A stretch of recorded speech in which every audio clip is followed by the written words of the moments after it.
Yo, kembali lagi di channel Fokuser Anime. Kali ini kita akan lanjut lagi nih alur cerita The Boxing ya guys ya. Dan tanpa berlama-lama lagi langsung aja kita mulai alur ceritanya. Di video sebelumnya Victor menghantamkan Yu setelah Yu terpeleset di depannya. Hantaman dari Victor sangat kuat dengan serangan andalannya yaitu Russian Hook. Dan yang lebih mengagetkan semua orang adalah Yu KO pada satu serangan tersebut, sehingga ngebuat Victor langsung menjadi pemenang yang mempertahankan gelar juara dunianya sekaligus mematahkan win streak dari Yu. Semua orang sangat kaget, terlebih lagi pelatih dari Victor sendiri. Setelah pertandingan yang mencengangkan itu, Victor pun menjadi sangat populer di Amerika. Dia benar-benar dianggap sebagai orang terkuat di dunia, meski masih ada Aaron Tate sebagai juara dunia kelas heavyweight. Nyatanya popularitas Victor ngebuat persepsi semua orang sama, dialah sang juara yang sebenarnya. Dan entah sejak kapan fans dari Mohican membludak sampai miliaran ke rekor tertinggi juga. Gara-gara itu pula tiba-tiba pria berjas mendatanginya karena para konglomerat mau Victor menjadi calon kandidat presiden Amerika, meski aslinya Victor adalah orang Rusia. Keberuntungan memang menghampiri Victor kemanapun dia pergi. Dia berhasil mengungguli pemilu di Amerika ngelawan Tupai Lightning dengan skor yang sangat jauh. Dan saat dilantik sebagai presiden juga, dia pun memberikan kata-kata sambutan yang sangat mencengangkan, yang intinya daripada tentara anak muda saling membantai, kenapa nggak berkelahi aja one by one secara adil untuk mengambil keputusan bersama. Jangan gunakan senjata apapun, kalian cukup bicara dengan tinju kalian, kata Victor, yang ngebuat para pimpinan dunia terkaget-kaget. Demi memaksa ambisinya tersebut, Victor akan mengirimkan nuklir bagi yang menentang gagasannya. Ancaman tersebut membuat para pemimpin dunia berkeringat dingin, hingga akhirnya memaksa mereka memanggil atlet bela diri ketimbang menciptakan pertahanan militer seperti biasanya. Era baru pun dimulai, era perkelahian di mana nasib bangsa ditentukan oleh pertarungan bukan peperangan. Dan dalam pertarungan melawan atlet bela diri seluruh dunia tersebut, Victor mengalahkan semuanya dengan tinju andalannya Holy Hook Punch yang berhasil menyatukan seluruh dunia untuk pertama kalinya dalam sejarah umat manusia. Ya benar, nggak salah lagi. Nggak ada negara lagi di dunia ini. Hanya ada satu negara yang bernama World, di mana presiden dunia itu sendiri adalah Victor. Semangat laki-laki sejati yang ada di tinjuannya itu akhirnya membawanya pada perdamaian dunia yang selama ini diimpikan oleh seluruh orang di dunia.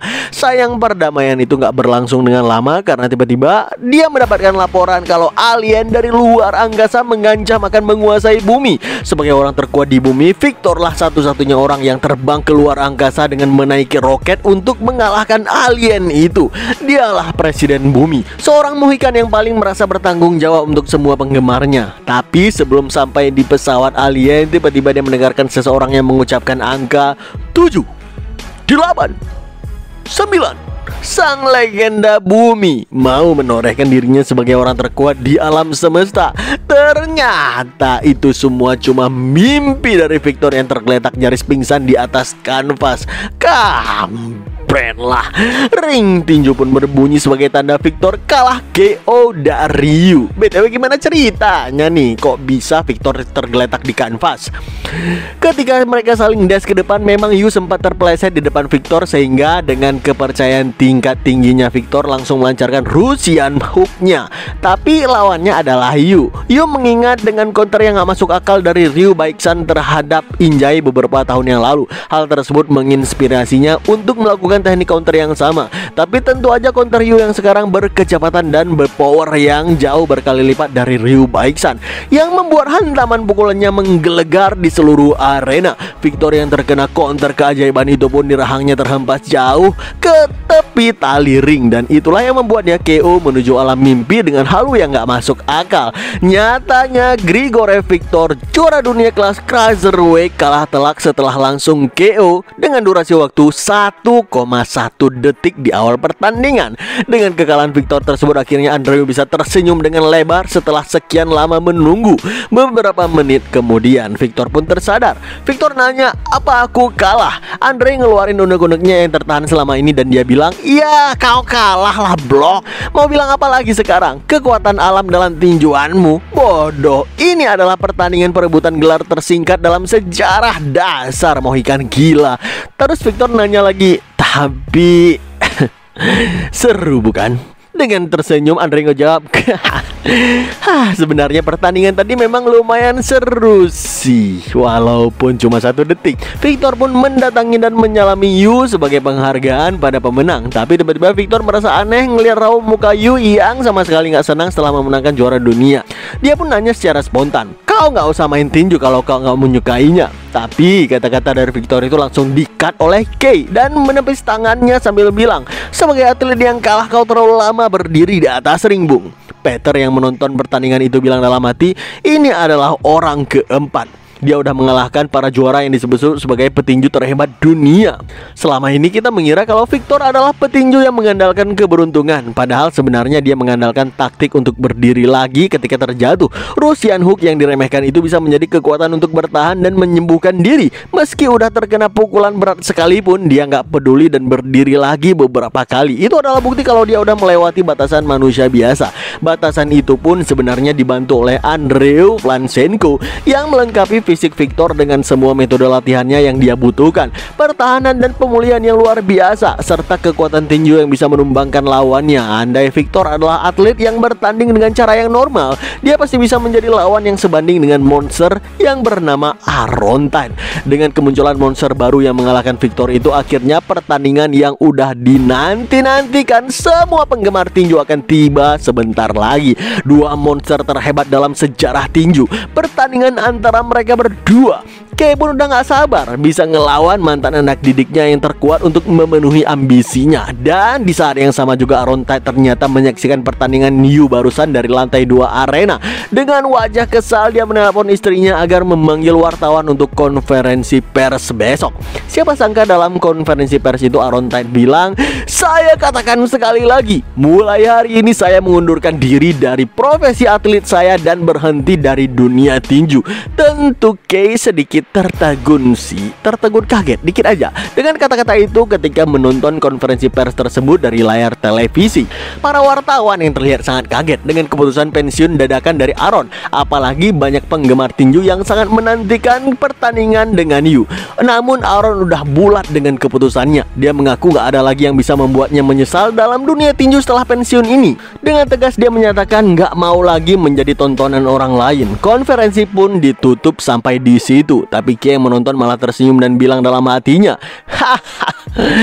apa ya kau bisa pensiun semudah itu? Karena manusia punya kelemahan masing-masing. Sebentar lagi kau pasti akan kembali. Kenapa Kei bisa seyakin itu? Oke, kita mundur ceritanya ketika murid ketiga Kei alias Bob si komentator menyatakan pensiun dari dunia ring tinju. Waktu itu Bob udah jengah mengikuti instruksi taktik dari Kei yang gila. Dan sepertinya dia merasa bersalah atas kemenangan terhadap lawannya selama ini. Makanya dia bilang ke Kei kalau dia udah bosan bertinju.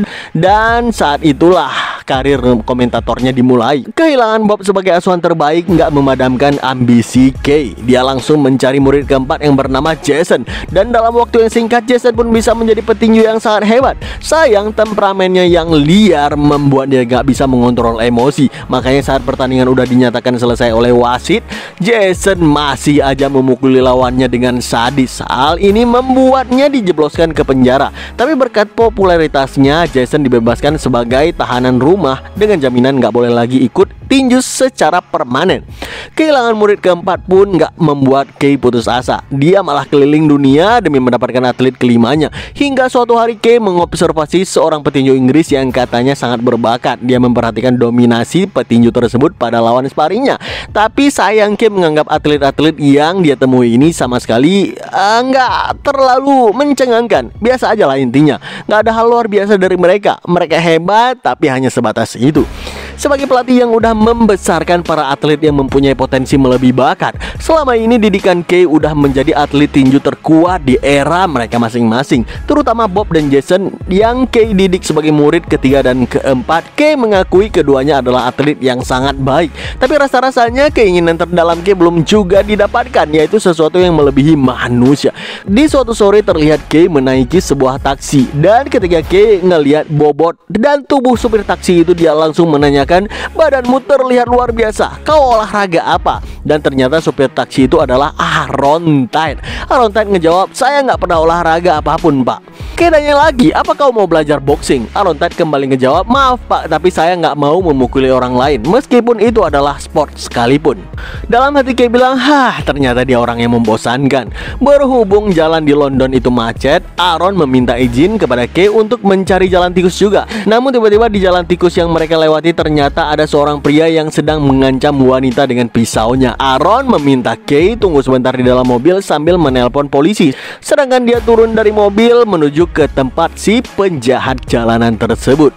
Sambil mendekati pria berpisau, Aaron pun bilang, aku akan memberikanmu kesempatan untuk berhenti dan pergi dengan tenang sekarang. Tentu aja pria itu menolak dan malah makin mendekatkan pisaunya pada wanita tersebut yang membuatnya makin panik berkeringat dingin. Tapi Kay malah tersenyum ngelihat situasi krisis di depannya ini. Ngelihat itu, Aaron masih aja meminta si pria pergi dari sana dengan sopan. Tapi si kawan malah berteriak, diam bajingan, jangan seenaknya memberikanku perintah bangsat. Orang itu langsung menusukkan pisaunya ke paha wanita tersebut sehingga si wanita kesulitan berjalan. Orang itu bilang, diamlah di sini, aku akan kembali setelah menghabisi pria besar goblok itu. Dengan ini maka Aaron harus berhadapan by one dengan situasi hidup dan mati. Kay pun bilang dalam hati, oke, kita punya waktu sampai polisi datang. Apa yang akan dia lakukan sekarang? Dengan keadaan yang sangat kesal, si kawan itu pun mendekat dan menusuk perut Aaron dengan pisau di tangannya. Tapi tusukan itu nggak membuat Aaron bergeming sedikit pun, malahan membuat mata Kay dan orang yang menusuknya terbuka dengan lebar. Ternyata pisau yang udah ditancapkan pria itu ke tubuh Aaron ngebuat pisaunya nyangkut oleh otot-otot gila dari Aaron yang terus berkontraksi menahan pisau tersebut. Saat si kawan itu menusukkan si supir, aku seperti bisa melihat otot-otot seluruh tubuhnya berkontraksi dengan aneh dan kuat lewat pakaiannya. Enggak, aku bahkan melihatnya dengan jelas. Ketegangan seolah berhadapan dengan sesuatu yang bukan manusia. Bahkan setelah ditusuk, Aaron masih menahan amarahnya dengan penuh kesabaran. Dia masih mempersilahkan orang yang menusuknya untuk pergi dari sana dengan baik-baik. Tapi pria itu malah berteriak, apa yang kau lakukan bangsat? Aku akan membunuhmu, aku akan membunuhmu dan menikmati wanita itu sebelum membunuhnya nanti. Kali ini tanpa ampun Aaron mengangkat tinjunya tinggi-tinggi dan dengan tegas dia bilang, maaf, aku nggak bisa mengontrol kekuatanku. Tiba-tiba ceduak, sebuah serangan dengan kekuatan yang sangat dahsyat langsung menghantamkan si kawan itu dengan begitu gilanya. Dengan mata yang terbuka lebar, Kay bilang dalam hati, aku seperti mendengarkan suara dari medan perang. Yap, ini adalah suara dari tengkorak manusia yang pecah. Wajah Kay mulai tersenyum dan bilang, aku yakin saat ini ada seorang monster yang sedang berdiri di depanku. Aaron pun kemudian mencabut pisau yang menancap di otot perutnya. Dia meminta maaf kepada Kay dan berjanji akan menghubungi supir taksi yang lain untuk mengantarkannya pulang. Tapi Kay malah meminjam sarung tangan Aaron sambil mengatakan kalau kejadian ini dibiarkan, Aaron pasti akan menjadi tersangka dengan dakwaan pembelaan diri yang berlebihan. Karena memang orang yang dihajar oleh Aaron langsung mokat di tempat. Kay janji akan membantu Aaron termasuk menyewa pengacara juga. Lalu tiba-tiba Kay menusukkan pisaunya tersebut ke perutnya sendiri, yang ngebuat Aaron terkaget-kaget sih. Tapi Kay malah tersenyum dan bilang, apa kau pernah mempertanyakan kenapa kau hidup? Ucapan itu ibarat petir di siang bolong yang membuat Aaron shock terdiam membisu di tempat. Karena memang itulah pertanyaan yang terus berputar di kepalanya. Di saat itulah Kay melancarkan kata-kata hipnotisnya. Mulai sekarang jadilah atlet didikanku. Akan kutunjukkan padamu alasan kau untuk hidup. Ketika polisi sampai di kejadian perkara, para polisi itu nggak percaya kalau tembok di tempat kejadian itu hancur lebur hanya karena pukulan tangan kosong. Nggak berselang lama pengadilan pun dilaksanakan. Aaron dinyatakan nggak bersalah dalam pembelaan diri karena nggak menggunakan senjata dalam melakukan pertahanan diri. Selain itu, sang kriminal yang meninggal adalah residivis yang udah menjatuhkan banyak korban juga. Aksi Aaron menghajarnya sampai tewas dibenarkan oleh hukum karena beresiko menjatuhkan lebih banyak korban. Padahal dalam hal ini sebenarnya Kay yang sengaja menusukkan dirinya dan sengaja sebagai korban. Atas bantuan Kay yang melepaskan Aaron dari jeratan hukum, membuatnya terikat balas budi dan menuruti apapun yang Kay katakan. Beberapa waktu pun berlalu, kini Aaron resmi menjadi murid didikan Kay yang memulai latihannya di gym. Hebatnya, dalam sekejap Aaron mengalahkan ranking 2 kelas berat di Lion Boxing Club. Padahal itu pertama kalinya dia naik ring untuk sparring. Tapi Kay yang melihat performa Aaron itu nggak merasa puas. Dia ngerasa Aaron belum mengeluarin kekuatan yang sebenarnya seperti saat saat membantai kriminal di Inggris dulu. Tapi tiba-tiba Jason murid keempat Kay datang ke gym itu dan gak senang ngeliat Kay udah punya mainan baru. Demi memanaskan suasana, Kay pun bilang ke Jason, "Ya, senjata yang gak bisa dikontrol sama seperti sampah. Gak ada gunanya lagi aku mendidikmu, jadi pergilah dari sini." Mendengarkan itu, Jason berteriak, "Kenapa kau tega melakukan ini pada aku? Padahal aku menganggapmu sebagai ayahku sendiri. Aku pikir kau adalah satu-satunya orang di dunia ini yang bisa mengerti diriku." Kay pun menjawab, "Kau lihat orang yang di atas ring sana. Kalau kau bisa mengalahkan orang itu, aku akan menerimamu kembali." Tentu kata-kata tersebut ngebuat hati Jason panas bergelora dengan tantangan yang Kay berikan. Sparring pun terjadi antara Aaron dan Jason. Oke, kita sedikit cerita. Jason merupakan juara dunia yang mendominasi 4 kelas berat, mulai dari kelas super menengah hingga kelas berat. Dia dan Bob Norris disebut-sebut sebagai petinju terkuat pada masanya. Jika Bob menggunakan reach dan kekuatan pukulannya yang luar biasa, maka Jason menggunakan rasa takut untuk mengalahkan lawannya. Karena rasa takut adalah perasaan penting untuk bertahan hidup. Makhluk hidup mempunyai naluri untuk merasakan takut di depan lawan yang jauh lebih kuat darinya. Kekuatan, kecepatan, dan juga pertahanan, saraf motorik, dan segala kemampuan fisik Jason udah mencapai puncak yang bisa dicapai oleh manusia. Makanya semua lawan muncul rasa takut ketika ngelihat kekuatan murni Jason tersebut. Jason bahkan bisa digolongkan sebagai jenis manusia yang berbeda karena saking kuatnya. Belum lagi kegilaan agresivitasnya yang dia miliki. Kalau dia bisa mengendalikan kegilaannya itu dengan baik, ya mungkin dia bisa menjadi orang terkuat dunia.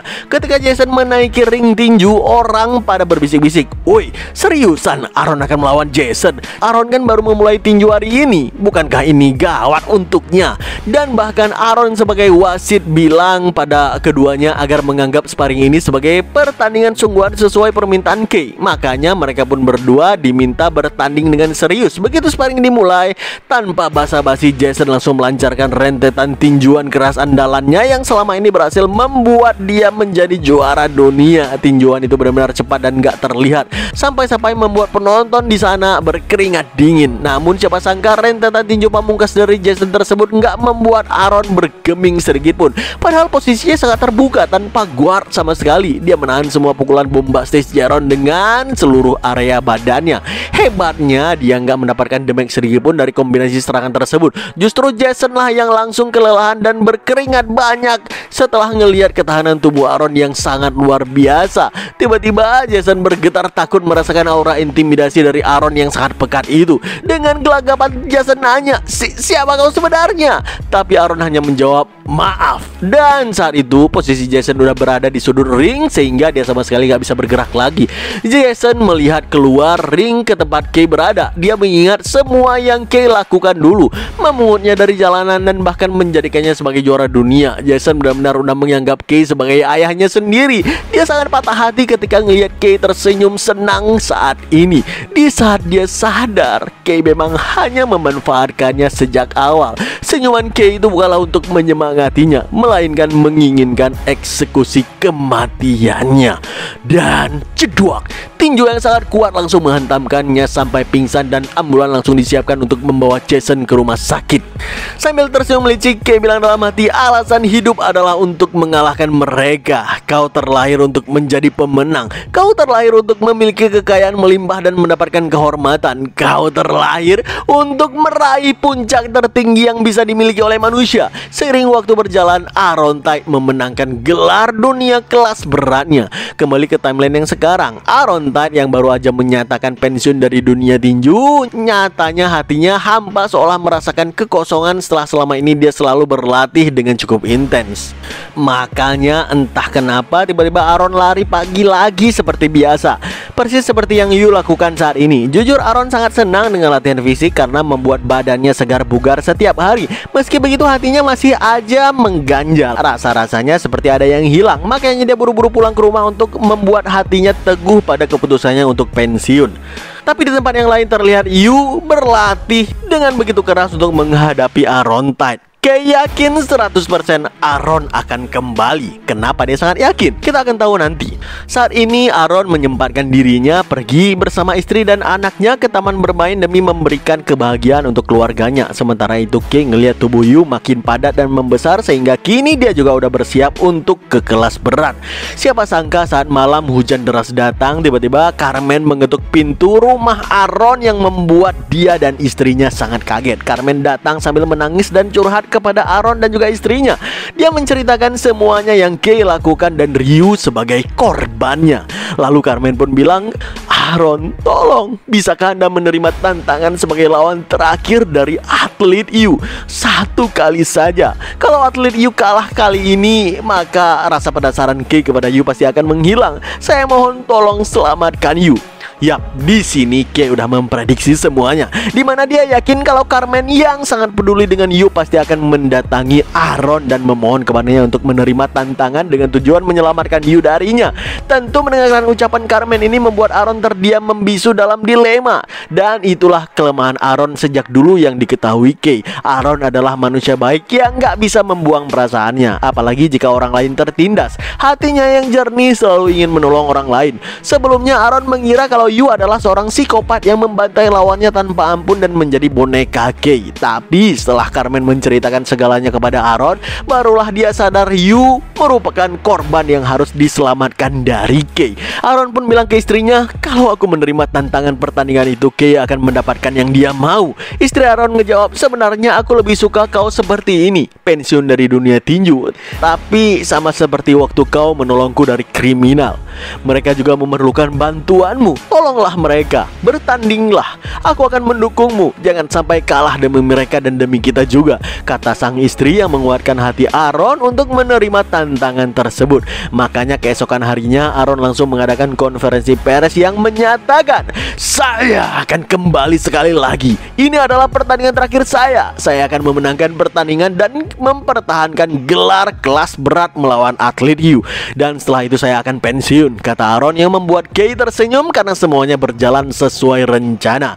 Demi menghadapi pertandingan penentuan petinju terhebat dalam sejarah yang sebentar lagi akan terjadi, Aaron datang ke gym lebih awal untuk latihan. Tapi pelatihnya mewanti-wanti Aaron agar mempersiapkan pertandingan ini dengan baik. "Jangan setengah-setengah, pertaruhkan segalanya," kata sang pelatih. Sementara itu di pihak Yu sendiri, dia udah berlatih dengan metode gila sambil menghindari tembakan meriam dari segala penjuru. Polisi yang heran mendengarkan dentuman tersebut. Saat dia mengecek ke dalam, dia kaget luar biasa ngelihat porsi latihan Yu yang seperti monster. Di saat yang sama, Peter juga kaget ngelihat porsi latihan monster yang dijalani oleh Aaron. Lawan sparringnya terpaksa harus memakai armor tebal dari tim penjinak bom.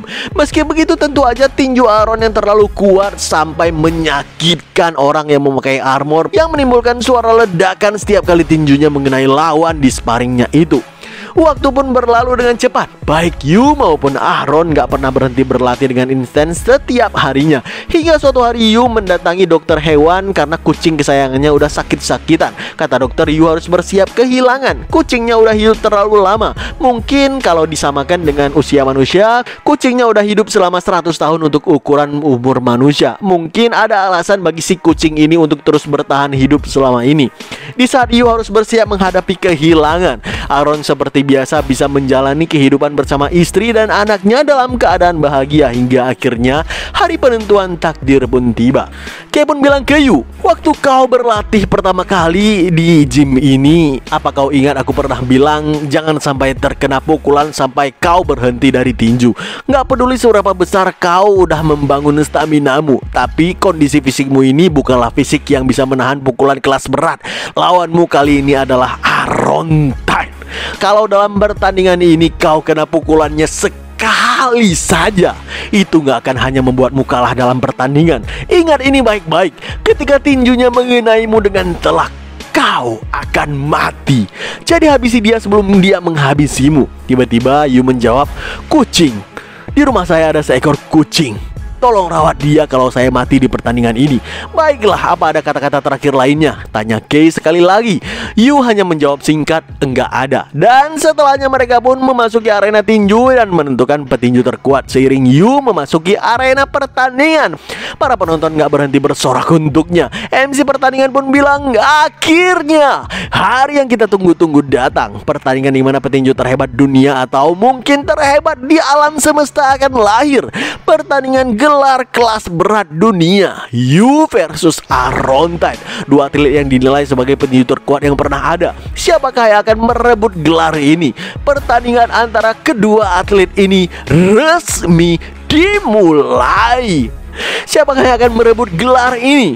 Yuk kita cukupkan ceritanya sampai di sini ya guys ya. Gimanakah pertarungan petinju terhebat antara Yu versus Aron yang akan segera berlangsung sebentar lagi. Saksikan terus alur cerita The Boxing hanya di channel Fokozer Anime dan stay update.